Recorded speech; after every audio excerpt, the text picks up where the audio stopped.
Hello guys, welcome back to my channel. Story की starting करते हैं। स्टोरी की स्टार्टिंग वहीं से होती है जब फीफे को जीसू अंदर ले जाती है और कहती है गुस्सा गुस्सा गुस्सा और कितना गुस्सा। यहाँ से सीन शिफ्ट होता है और कुछ दिन बाद का दिखाया जाता है जहाँ लैंजन और विंग एक साथ नाइट हंट पे गए होते हैं और विंग अपनी फाइटिंग स्किल को दिखाते हुए कहता है, देखा मैं अभी भी हूँ ना बेस्ट। तब लैंजन कहता है, इसमें कोई शक नहीं कि मेरा विंग बेस्ट नहीं। ये कह के दोनों लड़ने लगते हैं और काफ़ी अच्छी फाइटिंग करते हैं। फाइनली वे उस क्रिएचर को हरा देते हैं और सब बहुत ज़्यादा खुश होते हैं। यहाँ से सीन शिफ्ट होता है और इनका दिखाया जाता है जहाँ वो लोग रात में रुके होते हैं। जहाँ सीन दिखाया जाता है कि लैंजन ने विंग को कैरी कर रखा है और वो एक दूसरे को किस कर रहे हैं काफ़ी डीपली, काफ़ी पैशनेटली। और लैंजन विंग को ऐसे कैरी करते हुए बेड तक ले आता है और उसे प्यार से लिटा देता है और उसके बालों को पीछे करते हुए फोरहेड पे किस करता है और उसकी आंखों में देखने लगता है। तब विंग एक सॉफ्ट स्माइल देते हुए लैंजन के चेहरे पे हाथ रखता है और कहता है, तुम एक एंजल लग रहे हो लैंजन, सच में। तब लैंजन कहता है, और तुम सबसे ज़्यादा ब्यूटीफुल, दुनिया में सबसे ज़्यादा। तब विंग कहता है, अच्छा। ये कह के वे अगेन एक दूसरे को किस करने लगते हैं। लैंजन विंग को काफ़ी डीपली और हंगरली किस करता है। उसके बाद वे उसके आइज़ पे किस करता है, उसके नोज़ पे किस करता है, उसके चेक्स, उसके लिप्स, उसके ईयर्स पे किस करता है। और धीरे धीरे करके वे एक दूसरे के क्लोथ को रिमूव करने लगते हैं। जब लैंजन और विंग एक दूसरे के क्लोथ को रिमूव कर देते हैं तो लैंजन उसे देखने लगता है। तब विंग कहता है, मुझे इस तरह क्या देख रहे हो तुम? हाँ, मैंने कहा मुझे देखना बंद करो। ये कह के विंग लैंजन की आंखों पे हाथ देता है और कहता है, बस करो मुझे ऐसे देखना। तब लैंजन कहता है, क्यों भला? मेरा विंग सबसे ज़्यादा ब्यूटीफुल है, मैं उसे क्यों नहीं देख सकता? तब विंग कहता है, तुम्हारी चिकनी चुपड़ी बातें, इससे तो कोई भी समझ नहीं सकता ना लैंजन। कोई कह सकता है द ग्रेट हांग वंचुन इतनी चीज़ी लाइंस कहते होंगे अपनी वाइफ से? तब लैंजन कहता है कि मुझे दूसरों को दिखा के क्या लेना कि मैं कैसा हूँ और कैसा नहीं। मेरे विंग को पता है मैं कैसा हूँ कैसा नहीं, और मैं रोमांटिक सिर्फ मेरी वाइफ ही के लिए और किसी के लिए नहीं। ये कहने के बाद तो सिर्फ पूरे रूम में विंग की आवाज़ें गूंज रही थी और वो लैंजन से बार बार बैक कर रहा था कि वो रुक जाए, थोड़ा स्लो हो जाए। बट लैंजन तो उसकी सुनने को तैयार ही नहीं था। कि लाख बोलने के बाद भी जब लैंजन नहीं सुनता तो विंग कहता है, बस करो लैंजन, हमें सुबह घर के लिए भी निकलना है, ठीक है? मेरे को चलने लायक भी नहीं छोड़ोगे क्या? इस बात पे लैंजन एक स्माइल करता है और विंग को अगेन किस करता है। यहाँ से सीन शिफ्ट होता है और मॉर्निंग का दिखाया जाता है जहाँ लैंजन के तो हैबिट में होता है सबसे पहले उठ जाना, इसलिए उसकी आंखें खुल गई होती हैं पर वो अभी भी बिस्तर से नहीं उठा होता और विंग को कंटिन्यूसली देखे जा रहा होता है और अपने मन में सोचता है, मैंने एक ख्वाब देखा था और ये ख्वाब जब भी मैं रोज़ सच होता हुआ देखता हूँ ना, खुद पे विश्वास नहीं होता। जब भी रोज़ मेरी आंखें खुलती है और मैं तुम्हें खुद के सामने देखता हूँ तो विश्वास नहीं होता। जब भी तुम्हारे मुँह से ना नाम सुनता हूँ तो विश्वास नहीं होता। तुम्हें खुद के सामने देखकर भी विश्वास नहीं होता कि तुम सच में मेरे साथ हो, मेरे पास हो और मेरे हो, सिर्फ और सिर्फ मेरे विंग। मैं तुम्हें लफ्ज़ों में नहीं बता सकता कि मैं तुमसे कितना प्यार करता हूँ, और मैं सिर्फ तुम्हारे शरीर से ही नहीं, मैं तुमसे भी बहुत प्यार करता हूँ, तुम्हारी रूह से भी। चाहे शरीर चेंज हो जाए, चाहे हम कहीं चले जाए, चाहे किसी भी रूप में, पर मैं फिर भी तुमसे उतना ही प्यार करूँगा जितना आज करता हूँ। मेरे प्यार की भाषा तुम हो। सिर्फ एक शरीर था, उसमें ज़िंदगी तुमने दी है। हंसना, बोलना, लड़ना, सब तुमने ही तो सिखाया है मुझे। तुमसे ही मैं हूँ, तुमसे ही मेरी पूरी दुनिया। ये सोचते हुए लैंजन विंग के बालों को पीछे करने लगता है और थोड़ी देर बाद विंग की आंखें भी खुलने लगती है। धीरे धीरे करके आंखें खोलता है और एक सॉफ्ट स्माइल करते हुए लैंजन की तरफ देखकर कह रहा है, ये तरफ ऐसे क्यों देखते हो तुम? हाँ, हमारी नई नई शादी थोड़ी हुई है जो रोज सुबह तुम मेरी तरफ ऐसे ही देखते हो। तब लैंजन कहता है, मेरी नज़र से देखो ना, मुझे तो यही लगता है कि हमारी नई नई शादी हुई है। तब विंग कहता है, रो गई सुबह सुबह, नींद और सोना है। ये कह के विंग अपनी करवट को बदल लेता है।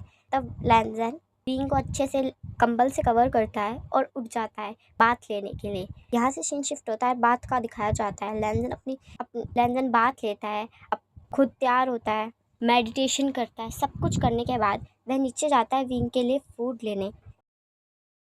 जैसे ही लैंजन ऊपर खाना लेकर आता है तो वह विंग को पीसफुली सोता देखता है। इसे देखकर उसके चेहरे पे एक सॉफ्ट स्माइल आ जाती है। वह ट्रे को साइड में रखता है और विंग के पास जाकर उसके माथे पे प्यार से हाथ फेरते हुए कहता है, विंग उठ जाओ, सुबह हो गई, हमें थोड़ी देर में निकलना भी है।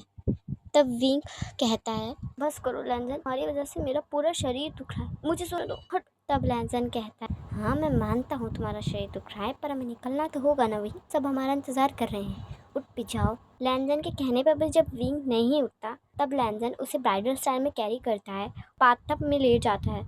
वह उसे बाथटब में आराम से लिटाता है, बिठाता है और आराम से उसकी बॉडी को रब करने लगता है। यहाँ से सीन शिफ्ट होता है और दिखाया जाता है जहाँ लैंजन उसको कपड़े पहनाने के बाद उसके बाल को कॉम कर रहा होता है और विंग बस कंटिन्यूसली उसे ही देख रहा होता है। उसके बाल बनाने के बाद लैंजन उसके पैरों की तरफ आता है ताकि वो उसे शूज़ पहना सके। जैसे ही वो उसे जूते पहना रहा होता है, तब विंग कहता है, लैंजन एक सवाल पूछूं? तब लैंजन कहता है, पूछो ना। तब विंग कहता है, तुम सच बताना, तुम मुझसे कभी बोर नहीं होते? तब लैंजन कहता है, तुम कोई चीज़ नहीं हो विंग जिससे मैं बोर हो जाऊं या जिससे मेरा मन भर जाए। तुम मेरा प्यार हो। दुनिया हो, प्यार वक्त के साथ बढ़ता है, कम नहीं होता। और जिनकी नज़र में प्यार वक्त के साथ कम हो जाता है, उन्होंने तो शायद फिर कभी प्यार ही नहीं किया होगा। यह बोलकर लैंजन एक सॉफ्ट स्माइल करता है। विंग अचानक से लैंजन के गले लग जाता है और लैंजन मिस बैलेंस हो जाता है और फ्लोर पे गिर जाता है और विंग उसके ऊपर होता है और उसे टाइटली हग कर लेता है। तब लैंजन कहता है, क्या हुआ, सब ठीक है ना? तब विंग कहता है, सब ठीक है, बहुत ठीक है, और मैं बहुत खुश हूँ। मैं बहुत लकी हूँ कि तुम मेरे हस्बैंड हो, इसलिए बस 5 मिनट ऐसे ही रहने दो, मुझे अच्छा लग रहा है। यहाँ से सीन शिफ्ट होता है और गुसू का दिखाया जाता है जहाँ फीफे, जिसो, युआन और जिलिंग एक साथ बैठे होते हैं। तब फीफे कहती है, बहुत हो गया, मुझे तो पता लगाना पड़ेगा मुझे। तब आयुन कहता है, फिर इसे कुछ हो गया। फीफे, कितनी बार खाए, थोड़ा रिलैक्स हो जाए कर। तब जिसो कहती है, सही कह रहे हैं, रिलैक्स हो जाओ, क्या हो गया है? तब फीफे कहती है, मेरा कुछ नहीं हुआ, टैंग की लाइफ में ज़रूर कुछ चल रहा है, मुझे उस पर्सन को देख के रहना है। ऐसा कौन है जिसके लिए मेरा भाई एग्री हो गया? अरे वो टेस्टी फूड के लिए एग्री नहीं होता, लड़के के लिए एग्री हो गया। मैं भी तो जानूँ ऐसा कौन सा लड़का है जिसने मेरे भाई का दिल चुरा लिया। तो जान के रहना है कौन है वो इकलौता शख्स मेरे भाई की पसंद बदली के रहूंगी, और मेरे पास उसके लिए एक प्लान भी है। तब एक साथ कहते हैं, बिल्कुल नहीं, हाँ तेरे प्लान बहुत बेकार होते हैं और खतरनाक भी, हम में से कोई एग्री नहीं कर रहा है। तब फीफे कहती है, ऐसा कुछ नहीं है, अरे एक बार सुन तो लो, अपने आप से क्या सब कहाँ जा रहे हो? अरे अरे मेरी सुन तो लो सारे के। ये लोग मेरी सुनते भी नहीं, अपने आप से डिसाइड कर लिया कि मेरा प्लान डेंजरस और बकवास होगा। मैं अपने आप पता कर लूँगी कौन है वो। यहाँ से सीन शिफ्ट होता है और नाइट का दिखाया जाता है जहाँ तयंग जंगल में जंगकुक से मिलने पहुँच गया होता है। वह जंगकुक को देखते ही जैसे ही इसके गले लगता है, तब जंगकुक तयंग को टाइटली होल्ड करता है और अपनी तलवार को पॉइंट करते हुए कहता है, कौन है वहाँ, बाहर निकलो।